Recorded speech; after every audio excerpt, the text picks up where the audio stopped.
Olá, meu nome é Aline, seja muito bem-vindo a este canal. Nessa semana nós vamos dar continuidade à nossa série sobre a linguagem oculta das doenças.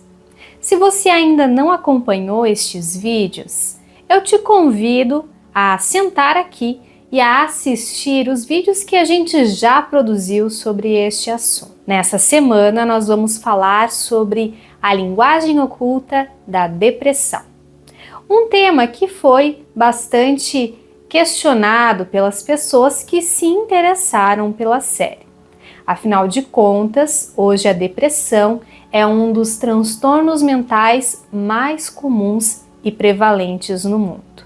Então, se você quer entender o que é que este sintoma tem a nos dizer, bom, fica comigo até o final.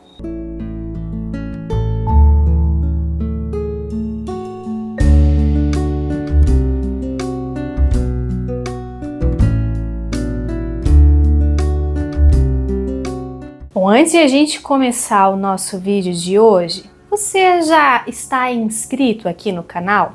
Ainda não?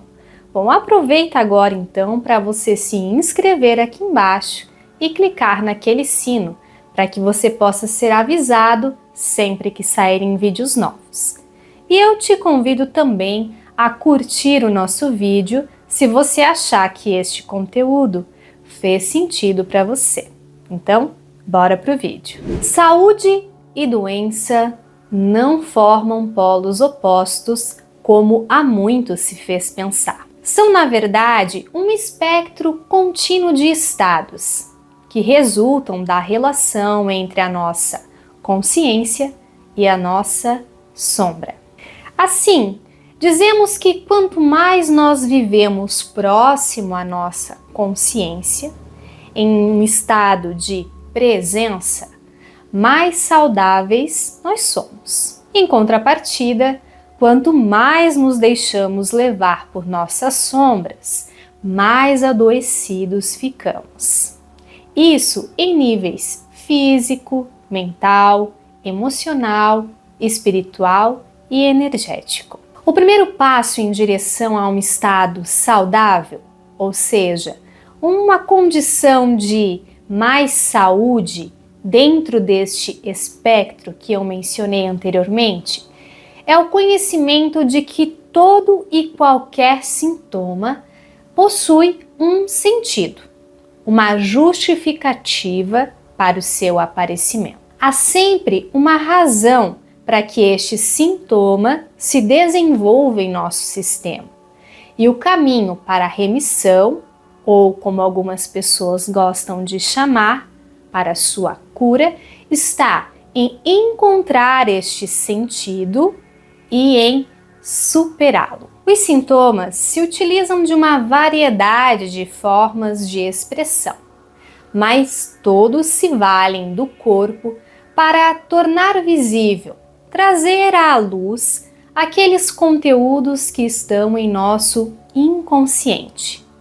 O que também ocorre com a depressão. Depressão é um termo geral para um quadro sintomático que vai desde um sentimento de abatimento, uma certa apatia, até a perda real da motivação para viver, que é acompanhada de uma apatia absoluta em relação à vida. Também podemos observar um grande número de sintomas físicos decorrentes da depressão, que vão desde cansaço, distúrbios do sono, perda do apetite, prisão de ventre, dores de cabeça, taquicardia, dores na coluna, descontrole menstrual e a queda do nível geral de energia. A palavra depressão deriva do verbo latino deprimo, que significa subjugar e reprimir. O depressivo vive atormentado pela culpa, repreendendo-se constantemente pelos seus erros. Além disso, como se importa muito com a opinião dos outros, se ocupa em viver segundo as referências destes, podendo se subjugar em seus relacionamentos ou então reprimir os seus sentimentos pelo medo de não se sentir aceito, de não se sentir amado. São 3 os assuntos que se relacionam com a depressão: a agressividade, a responsabilidade e a solidão ou morte. No primeiro, vemos uma agressividade reprimida, que não podendo ser dirigida ao outro, volta-se contra si mesmo. O agressor torna-se então a vítima. Nesta agressividade não manifestada, reside a origem do sentimento de culpa que tanto atormenta o paciente depressivo. A agressividade é uma forma específica de energia vital. Sendo assim, aquele que retém a sua agressividade, os seus impulsos agressivos, reprime também a sua energia de vida. Esta é a razão pela qual as pessoas depressivas evitam realizar toda e qualquer atividade, pois se sentem sem energia e sem ânimo para fazê-las. Ainda, como se preocupam muito com o julgamento do outro, evitam agir para não falhar e serem repreendidas. E quando agem, o fazem buscando muitas vezes uma perfeição inalcançável, evitando a desaprovação dos outros e a própria a qualquer custo. O auge da agressividade autodirigida do depressivo ocorre nos casos em que há a ideação suicida, que são os pensamentos e desejos de morte. No segundo tema, a depressão sinaliza um medo intenso de assumir responsabilidades diante da vida, fazendo com que o depressivo passe a se esquivar de situações que exigem dele uma postura ativa. Este assunto se torna ainda mais operante quando a pessoa está diante de alguma fase nova da vida, como por exemplo as mulheres que sofrem de depressão pós-parto, que têm uma relação profunda com as exigentes demandas da maternidade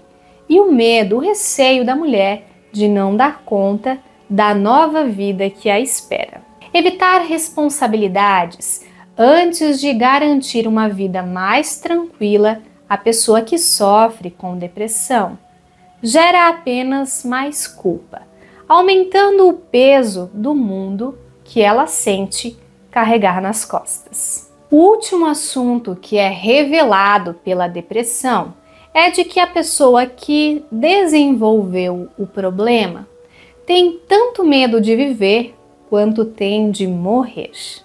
As pessoas que sofrem com a depressão se privam de tudo o que nos aproxima da vida, ou seja, se privam de se movimentar, de realizar mudanças em sua vida, de ter trocas afetivas com aqueles que estão próximos a ela, de se comunicar e acabam por se manifestar tudo aquilo que se aproxima da morte, ou seja, se mostram apáticos diante da vida, rígidos, vivem uma solidão extremada e têm pensamentos e desejos de morrer.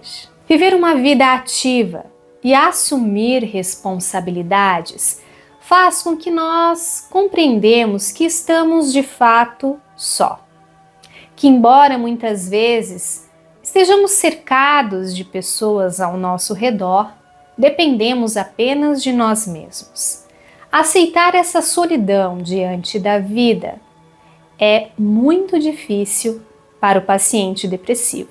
Essa dificuldade em estar só, em viver a solitude, faz com que a pessoa depressiva acabe por se apegar aos seus relacionamentos, apresentando uma grande dificuldade em situações de separação, como diante de um fim de relacionamento, a saída dos filhos de casa ou então a morte de pessoas próximas. Mais uma vez, o que ocorre é que o depressivo, ao manifestar este apego em seus relacionamentos, acaba por contribuir que as pessoas se afastem dele, reforçando essa sensação de solidão que tanto teme. A luz que nós podemos colocar sobre este sintoma, ou seja, sobre a depressão, chama-se autoconhecimento. Cada um vai encontrar a sua maneira de buscá-lo. Alguns através do estudo, da espiritualidade, da terapia, dos medicamentos, enfim.